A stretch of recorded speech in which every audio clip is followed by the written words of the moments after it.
Welcome to Living in Westchester, New York. My name's Iliana Fleischman, and you are probably thinking about buying a home in Westchester County. And I'm glad you're here because today I'm sharing some tips to help protect your interests during open houses. If you're a buyer, you're probably making some of these common mistakes when you go visit an open house. And while we love open houses, they're a great way to see property and a great way to see properties quickly, especially when you're just getting to know the market. There are common mistakes that I see buyers make all the time. And here's some tips to help you kind of avoid that and make sure you have an upper hand or that someone doesn't get an upper hand on you. So let's get right into it. My first mistake or common mistake that I see, or common misconception really, is people forget when they see an agent hosting an open house, they think, they're so happy. The agents are so, gracious. They're so welcoming. They're so talkative and kind. And buyers will walk in and they'll think, hey, that agent is there for me. That agent is there to help me, to guide me. But that's a no. Usually you have to keep in mind the agent who's hosting the open house is working for the seller. Whether they are the listing agent or not, if they are in the same brokerage, or even if they're not, they'll still be working as a representative of the seller, and they're working in the seller's best interest, which means trying to get the seller the most money they can for this house most of the time, right? Isn't that everybody's goal when they sell their house? For the most part, it is. So keep in mind, the person hosting the open house will have a fiduciary relationship to the seller. Anything that you disclose, divulge about you, your situation, your scenario, may be used against you later on if you wanted to negotiate with the seller on this property. So it's nice to be polite, introduce yourself, but please don't share too much, especially if you're thinking about putting in an offer, or you're really excited about the property, or you have any kind of personal situations that are making you want to move. Obviously, the more the seller knows about you, whether through their agent or another channel, which we'll get into later, the more power they may have over you, the more leverage they may have when it comes time to negotiate. Number two is just something you can do to kind of protect your interests. I know a lot of buyers are really leery about signing in to an open house. They get nervous about giving their email address or contact information. If you don't want to give your contact information, just sign in with your buyer's agent's contact information. Usually I will try to pre-register buyers ahead of time, and I'll call the agent who's hosting the open house, give them a heads up so you're kind of registered ahead of time, and you don't have to sign in when you get there. But sometimes buyers just decide to see something last minute, or they come upon it while they're driving to see something else, or maybe even after they leave me, they'll come across another open house they want to see, and we just don't have time to do that. So just go ahead, sign in with my contact information, put in my name, my brokerage, my phone number. It's all good. You won't miss anything, because honestly, anything that's important that needs to be shared about the property, whether there are multiple offers or whether they're calling for highest and best, will still get conveyed through the back channels on the MLS from agents to agents directly. So you're not missing out. Don't be scared. If you really, really don't want to sign into the open house, just let them know you're going to sign in with your agent's contact info. And then back to another one of those mistakes that I see is buyers forget, especially when it's a busy open house, your competition is there with you. So sometimes people get so excited, they get so overcome, they're like so, they just have so many emotions that they start to just convey too much information. They start to overshare.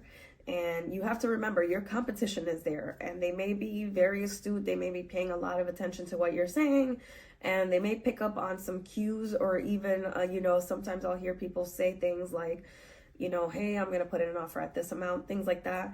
Don't overshare, hold your cards close to the vest. You don't want to give anything away. Sometimes you may even make observations that are really important about the home, its condition, things like that. Again, just keep that to yourself. And also don't try to be cute. Don't try to say, oh, this is so ugly or this house is awful. You know, you don't need to share that either. You're not fooling anyone. You're not helping anyone. So kind of keep these comments to yourself. And the other reason you want to do that is number 4. Don't forget, especially nowadays, most sellers do have eyes and ears in the home, not just through their realtor, but through recording devices. A lot of homes do have video surveillance in place, and there is video and audio recording. So people are watching, Big Brother is watching and listening to you at all times.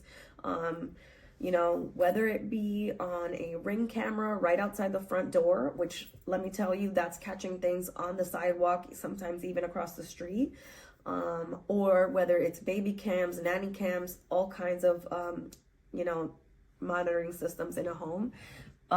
It is highly, highly likely that the seller is listening to you and to your conversations. So again, you don't want to talk about anything that, may hurt you when it is time to negotiate. You don't want to share anything about, oh my God, I'm relocating, I have 3 weeks to get settled, or, you know, I got this big compensation package, or whatever it is. Don't share anything. Again, keep your comments to a minimum, keep dialogue to a minimum within your party as well, and with your agent too. You just don't want anything to be used against you in a negotiation. And I'll say this really, really important point, especially keep negative comments to yourselves. Do not share anything negative or any criticism, whether it's to decoration, whether it's about remodeling or anything like that. You really don't want that stuff to come in and haunt you if you decide to place a bid on this house. And you also don't want this to come back and haunt you if you say something that will really hurt someone's feelings or get you called out on, because remember, 95% of the transactions are being done by the top 5 to 10% of agents. So word will get around quickly, and you don't want to have a bad reputation. And number 5,